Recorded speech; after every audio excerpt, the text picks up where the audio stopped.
سیرت کا قاری چشم تصور سے 15 صدیاں پہلے مکہ مکرمہ میں بیت اللہ شریف کو دیکھ رہا ہے، جہاں قریش مکہ کی ایک ٹولی ابو جہل کے ارد گرد بیٹھی ہوئی ہے۔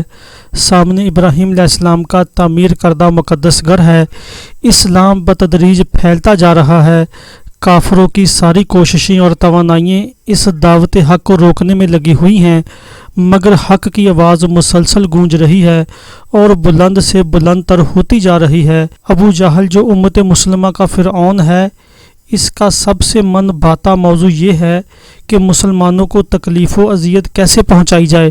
اچانک اس نے پہلو بدلا، اس کے چہرے سے حسد، حقد اور عناد صاف ظاہر تھا۔ اس نے رازداری سے کہا، اے قریش، آپ لوگ دیکھ رہے ہیں کہ محمد صلی اللہ علیہ وسلم ہمارے دین کی عیب چینی، ہمارے آباء و اجداد کی بدگوئی، ہمارے عقلوں کی تنقیص اور ہمارے معبودوں کی تذلیل سے باز نہیں آ رہا۔ اس لیے میں اللہ سے یہ عہد کر رہا ہوں کہ میں ایک بہت بھاری اور مشکل سے اٹھایا جانے والا پتھر لاؤں گا، اور جب یہ سجدہ کرے گا تو اس بھاری پتھر سے اس کا سر کچل کر رکھ دوں گا۔ اب اس کے بعد تمہاری مرضی ہے کہ تم میری تائید کرو یا نہ کرو، مجھے بے یار و مددگار چھوڑ دو یا میری حمایت میں اٹھ کھڑے ہو۔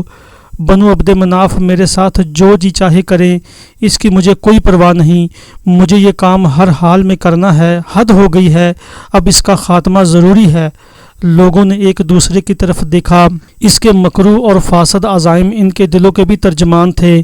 انہوں نے تائید میں اپنے سر ہلائے اور کہا، ابو الحکم، بھلا ایسا ہو سکتا ہے کہ ہم تمہیں بنو عبد مناف کے سپرد کریں؟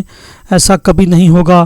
تم جو کرنا چاہتے ہو کر گزرو، ہم تمہارے ساتھ ہیں۔ اگلے روز صبح سویرے ابو جہل نے ایک بہت بڑا پتھر اٹھا لیا اور بیت اللہ میں محمد صلی اللہ علیہ وسلم کا انتظار کرنے لگا۔ پتھروں کے پجاری صحن حرم میں جمع ہو رہے تھے۔ وہ بے چینی سے منتظر تھے کہ ابھی ایک بڑا اقدام ہونے والا ہے۔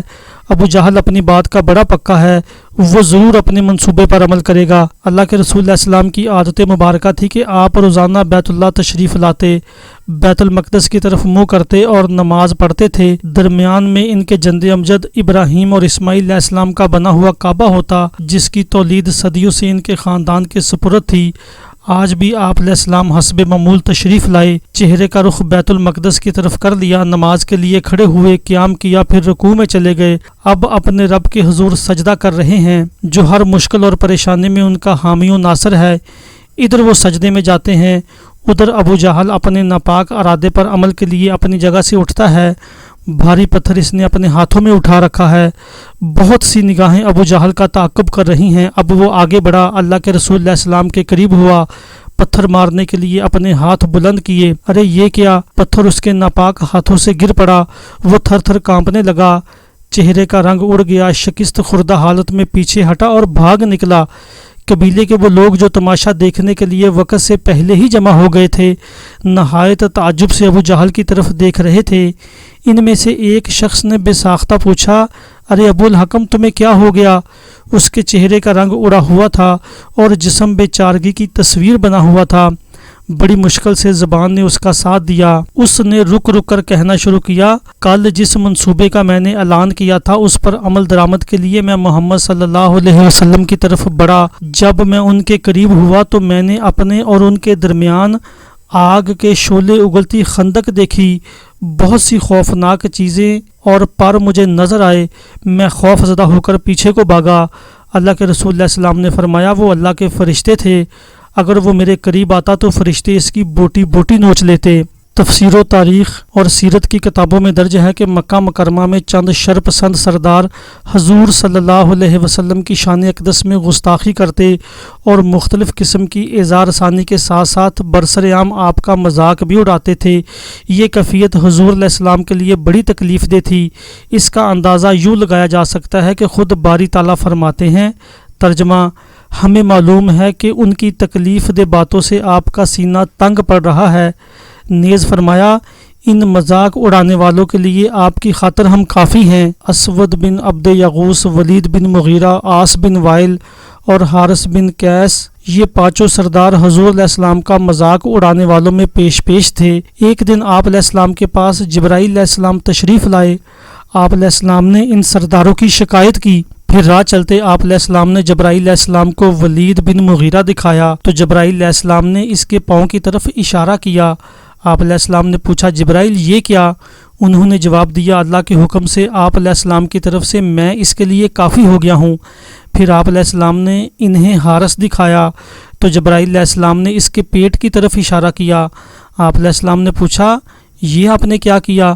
انہوں نے جواب دیا آپ علیہ السلام کی طرف سے میں اس کے لیے کافی ہوں۔ آپ علیہ السلام نے انہیں عاص بن وائل دکھایا، انہوں نے اس کی ایڑی کی طرف اشارہ کیا۔ آپ علیہ السلام نے پھر پوچھا اس کا مطلب کیا؟ انہوں نے جواب دیا میں آپ کی طرف سے اس کے لیے کافی ہو گیا ہوں۔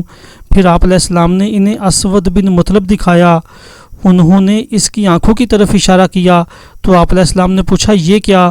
انہوں نے وہی جواب دیا کہ آپ کی طرف سے میں اس کے لیے کافی ہو گیا ہوں۔ پھر آپ نے انہیں اسود بن عبد یغوث دکھایا تو انہوں نے اس کے سر کی طرف اشارہ کیا اور فرمایا میں اس کے لیے کافی ہو گیا ہوں۔ اس کے بعد ان بدبختوں کا انجام کیا ہوا؟ تاریخ ہمیں بتاتی ہے کہ یہ سب لوگ انہی اعضائے جسم کی خطرناک بیماریوں میں مبتلا ہو کر واصل جہنم ہوئے جن کی طرف جبرائیل امین نے اشارہ کیا تھا۔ ولید بن مغیرہ کے پاؤں میں بھالا نکلا، اس کی رگ کٹ گئی، وہ اسی سے مر گیا۔ حارث کے پیٹ میں پانی بھر گیا حتیٰ کہ منہ سے گندگی نکلنے لگی، وہ اسی حالت میں مرا۔ عاص کے پاؤں میں کانٹا نما کوئی چیز چبھی، زخم پھیل گیا، وہ اسی سے مر گیا۔ اسود بن عبد المطلب ایک درخت کے نیچے لیٹا ہوا تھا، اچانک چیخنے لگا بیٹا مجھے بچاؤ، میری آنکھ میں کانٹا چبھ گیا ہے، سخت تکلیف دے رہا ہے۔ اس نے کہا ہمیں تو کچھ نظر نہیں آتا، وہ اسی تکلیف سے اندھا ہو گیا۔